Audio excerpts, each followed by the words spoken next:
La Junta Directiva de la Societat Ateneu Musical celebra ahir la seva assemblea ordinària. En la sessió oberta als socis, en primer lloc es va explicar la situació de l'escola i les activitats dutes a terme pels xiquets de l'acadèmia.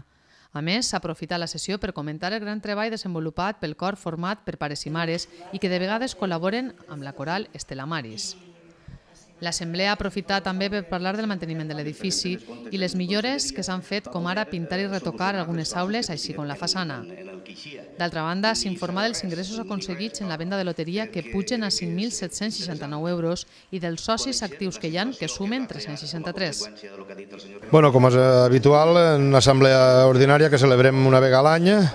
els temes a tratar són totes les activitats en la memòria d'activitats, tot el que ha realitzat la societat durant tot l'any,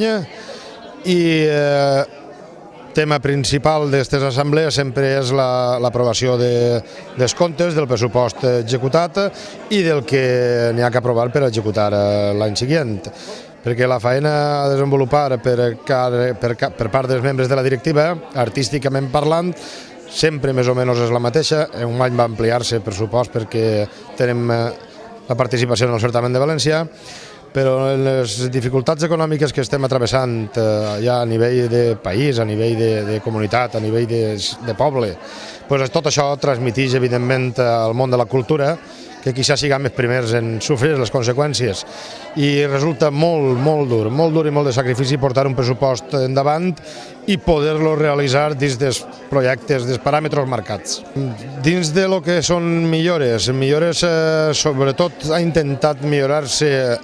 una cosa molt important per a nosaltres, que és l'escola, ha sigut la qualitat dels professorats. Per què dic això? Perquè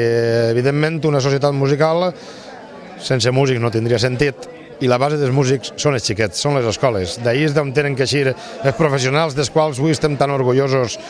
a nivell de societat, igual que a nivell de cullera. Quan parles de cullera, la gent professional que té cullera gràcies a la música. Jo crec que som una fàbrica de crear llocs de treball, primera perquè tenim molta quantitat de professors treballant, som una societat sense ànim de lucre, però això funciona com una empresa, si n'hi ha llocs de treball, i gràcies a l'esforç d'aquesta gent que està treballant així, de les persones que estem al càrrec de l'entitat, de la junta directiva, de tots els socis, de totes les persones que ens ajuden, podem o poden altres persones que avui estan en el que és l'acadèmia llaurar-se un futur en el món de la música, cosa que avui ja és bastant més complicat també.